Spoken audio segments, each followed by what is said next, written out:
اللہم صلی علی سیدنا محمد وعلی آل سیدنا محمد۔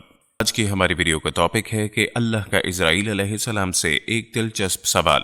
موت اس دھرتی پر تمام مخلوقات کا آخری انجام ہے۔ اس دنیا میں ہر ذی روح کی انتہا موت ہے۔ اللہ نے موت فرشتوں پر لکھ دی، چاہے وہ جبرائیل، میکائیل، اسرافیل ہی کیوں نہ ہو، حتیٰ کہ ملک الموت بھی موت کے منہ میں چلا جائے گا۔ فرمان باری تعالیٰ ہے، اس دھرتی پر موجود ہر چیز فنا ہو جائے گی، صرف تیرے پروردگار کی ذات باقی رہے گی۔ ایک مرتبہ اللہ نے حضرت اسرائیل علیہ السلام سے دریافت کیا، اے اسرائیل، آج تک جن لوگوں کی روح تو نے قبض کی، ان میں سب سے زیادہ رحم تجھے کس پر آیا؟ اسرائیل نے عرض کیا، پروردگار تو خوب جانتا ہے کہ روح قبض کرتے وقت میرا دل ہمیشہ دکھتا ہے، لیکن تیرے حکم سے سرتابی کی مجال کہاں؟ اللہ نے پوچھا، یہ بتا تجھے سب سے زیادہ رحم کس پر آیا؟ الہی، ایک موت ایسی ہے جو بھلائی نہیں بھولتی، اور وہ غم ایسا ہے جو تنہائی میں بھی میرے ساتھ رہتا ہے۔ ایک کشتی مردوں اور عورتوں سے بھری ہوئی سمندر میں سفر کر رہی تھی، تو نے حکم دیا اس کشتی کو فنا کر دے۔ میں نے کشتی کو پاش پاش کر دیا، تو نے فرمایا سب مردوں اور عورتوں کی روحیں قبض کر لو، لیکن ایک عورت اور اس کے نوزائیدہ بچے کو چھوڑ دے۔ میں نے اس حکم کی بھی تعمیل کی کہ سب کی جانیں قبض کر لیں۔ ایک بہتے تختے پر ماں اور اس کا بچہ رہ گئے، اور پھر وہ تختہ سمندر کے کنارے پہنچ گیا، اور ماں اور بچے کی جان بچ جانے سے بہت خوش ہوا۔ لیکن پھر تیرا حکم آیا، اے اسرائیل، ماں کی روح قبض کر اور بچے کو اکیلا چھوڑ دے۔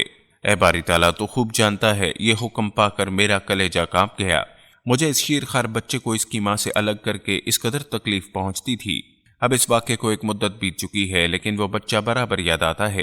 اللہ نے فرمایا، کیا تو جانتا ہے وہ بچہ اب کہاں ہے اور کس حال میں ہے؟ اللہ نے فرمایا، اے اسرائیل سن، جب تو نے ماں کی روح قبض کی اور بچے کو تنہا چھوڑ دیا تو ہم نے سمندر کی ایک موج کو حکم دیا کہ اس بچے کو احتیاط سے ایک ویران جزیرے میں ڈال دے۔ اس جزیرے میں ایک سرسبز اور گھنا جنگل تھا، یہاں صاف شفاف میٹھے پانی کے چشمے بہتے اور بے شمار پھلدار درخت تھے۔ اس جزیرے پر ہم نے اپنے فضل و کرم سے محض اس بچے کی خاطر لاکھوں خوشنما اور حسین پرندے بھیجے جو ہر وقت چہچہاتے اور نیا راگ الاپتے۔ ہم نے چمبیلی کے پھولوں اور پتوں کو حکم دیا کہ اس بچے کا بستر تیار کرو تاکہ وہ اس پر آرام کی نیند سوئے۔ ہم نے اسے ہر خوف اور خطرے سے محفوظ کر دیا۔ آفتاب کو حکم دیا کہ اپنی تیز دھوپ اس پر نہ ڈالو، فرمایا اس پر آہستہ آہستہ چل۔ بادلوں کو حکم دیا اس پر مینا برسانا۔ بجلی کو ہدایت کی کہ خبردار، اپنی تیزی دکھا کر اسے مت ڈرا۔ انہی دنوں جنگل میں بھیڑیے کی مادہ نے بچے دیے۔ ہم نے اسے حکم دیا کہ اپنے بچوں کے ساتھ اس انسان کے بچے کو بھی دودھ پلا، اس کی دیکھ بھال کر اور اسے کوئی گزن نہ پہنچے۔ اے اسرائیل، اس نے بھی ہمارے حکم کی تعمیل کی، یہاں تک کہ وہ تنہا اور بظاہر بے یاد و مددگار بچہ پرورش پا کر خوب صحت مند اور بہادر ہو گیا۔ ہم نے اس کے پاؤں میں کانٹا بھی چبھنے نہ دیا۔ دنیا جہاں کی نعمتیں اسے عطا کیں اور وہ ان کا شکر بھی ادا کرتا تھا۔ اور اب اے ملک الموت، تو جانتا ہے وہ بچہ کہاں ہے اور کیا کر رہا ہے؟ اسرائیل نے سجدہ کرتے ہوئے عرض کیا، تجھی کو علم ہے اے پروردگار۔ اللہ نے فرمایا، وہ بچہ نمرود بن گیا، اور اسی نے میرے خلیل ابراہیم علیہ السلام کو آگ کے الاؤ میں جھونکا۔ اب وہ خدائی کا دعویٰ کر کے لوگوں کو میری راہ سے ہٹاتا ہے اور ان پر تشدد کرتا ہے۔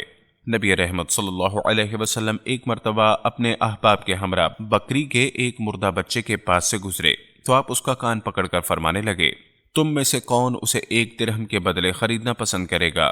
تو اصحاب رسول کہنے لگے، آقا، ہم تو اسے مفت میں بھی نہیں لینا چاہتے، یہ ہمارے کس کام کا؟ آپ نے پھر دوبارہ پوچھا تو انہوں نے عرض کیا، اللہ کی قسم، اگر یہ زندہ بھی ہوتا تو پھر بھی عیب دار تھا، اس کے کان چھوٹے ہیں۔ تو آپ نے فرمایا، اللہ کی قسم، اللہ کے نزدیک دنیا اس سے بھی زیادہ حقیر ہے، اور فرمایا، آخرت کے مقابلے میں دنیا کی مثال ایسی ہے جیسے کوئی سمندر میں اپنی انگلی ڈبوئے اور پھر دیکھے اس کے ساتھ کتنا پانی آتا ہے۔ دنیا کی حیثیت آخرت کے مقابلے میں ایسی ہے جیسا کہ انگلی کے ساتھ لگے ہوئے پانی کے قطرے کی سمندر کے مقابلے میں۔ یہ ہے دنیا کی حقیقت۔ کیا ہمیں بھی دنیا کی حقیقت کا کچھ پتہ چلا، یا یہ کہ ابھی تک شیطان ہمیں ورگلا رہا ہے، وسوسے ڈال رہا ہے، اور دنیا فانی کی خواہشات کو سجا سجا کر ہمارے سامنے پیش کر رہا ہے، اور آپ سے کہے جا رہا ہے کہ چھوڑو، واعظ لوگ ایسی باتیں کرتے ہی رہتے ہیں، جوانی مستانی ہوتی ہے، اپنے حسن و جمال اور صحت و جوانی میں مزے لوٹیے، دنیا کی لذتیں اڑائیے، جب بوڑھے ہو جاؤ گے تمام قوتیں جواب دے جائیں گی، پھر حج کر لینا اور توبہ کر لینا۔ یہی ابلیس کی چالیں اور ان کے گمراہ کن جال ہیں کہ خود تو ڈوبا ہوا ہے، دوسروں کو بھی ساتھ ملانا چاہتا ہے۔ قرآن کہتا ہے وہ تو اپنے ہم نواؤں کو بلاتا ہے تاکہ اس کے ساتھ جہنم کا ایندھن بنے۔ ارشاد باری تعالیٰ ہے، قیامت کے روز جب دربار الہی سے فیصلہ صادر ہو جائے گا اور حسرت و ندامت اور آہ و بکا بے سود ہوگی، تب شیطان اپنے پیروکاروں سے کہے گا، بے شک اللہ نے تم سے سچا وعدہ کیا اور میں نے تم سے جھوٹا وعدہ کیا، لیکن میں نے تم پر کوئی زبردستی تو نہیں کی، بس تم کو بلایا اور تم بھاگے چلے آئے، لہٰذا مجھے برا بلا کہنے کی بجائے اپنے آپ کی ملامت کرو، نہ میں تمہاری فریاد رسی کر سکتا ہوں نہ تم میری فریاد رسی کر سکتے ہو، تم نے جس طرح مجھے اللہ کا شریک بنایا میں اس کا انکاری ہوں، یقیناً ظالموں کے لیے دردناک عذاب ہے۔ اللہ تعالی ہم تمام پر اپنا رحم فرمائے اور ہم سب کو دنیا کی حقیقت کو سمجھنے کی توفیق عطا فرمائے۔ ارشاد باری تعالیٰ ہے، اور موت کی برخوشی برحق خبر لے کر آئی، یہی وہ حقیقت ہے جس کے اعتراف سے تو راہ فرار اختیار کرتا تھا، پھر کیا ہوگا؟ کاش معاملہ یہیں ختم ہو جاتا۔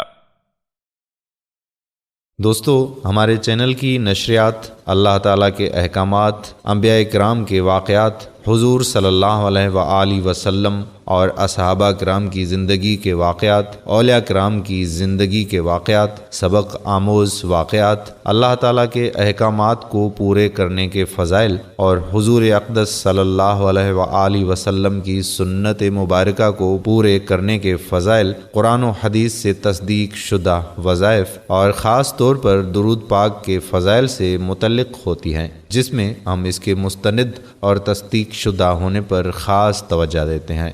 ہمارا تعلق کسی بھی فرقے یا گروہ سے نہیں، اور ہمارا مقصد خالصتاً اللہ تعالیٰ کی رضا کے لیے نیکی کا پیغام امت مسلمہ تک پہنچانا ہی ہے۔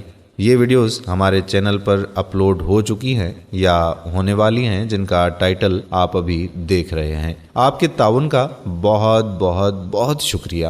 اللہ اور اس کے رسول کا یہ پیغام دنیا کے آخری کونے تک پہنچانے میں ہمارا ساتھ دیجیے۔ ہمارے چینل کو سبسکرائب کریں اور ہمارے فیس بک پیج کو لائک کریں اور ہماری ویڈیوز کو شیئر بھی کیا کریں۔ یہ صدقہ جاریہ ہے جس کا ثواب ہمیں مرتے دم تک بلکہ مرنے کے بعد تا قیامت ملتا رہے گا۔ اپنا خیال رکھیے گا، اللہ تعالیٰ کے احکامات کو پورا کرنے اور حضور صلی اللہ علیہ وآلہ وسلم کے طریقوں کے مطابق زندگی گزارنے کی کوشش اور نیت ضرور کیجیے گا، اور درود شریف کا بہت زیادہ اہتمام کیجیے اور لوگوں کو بھی اس کی تلقین کرتے رہیں۔ درود شریف دنیا و آخرت کے خزانوں کی چابی ہے۔ حضرت حذیفہ رضی اللہ تعالیٰ عنہ کا فرمان ہے کہ درود شریف کا پڑھنا درود شریف پڑھنے والے کی اولاد اور اس کی اولاد کی اولاد کو رنگ دیتا ہے۔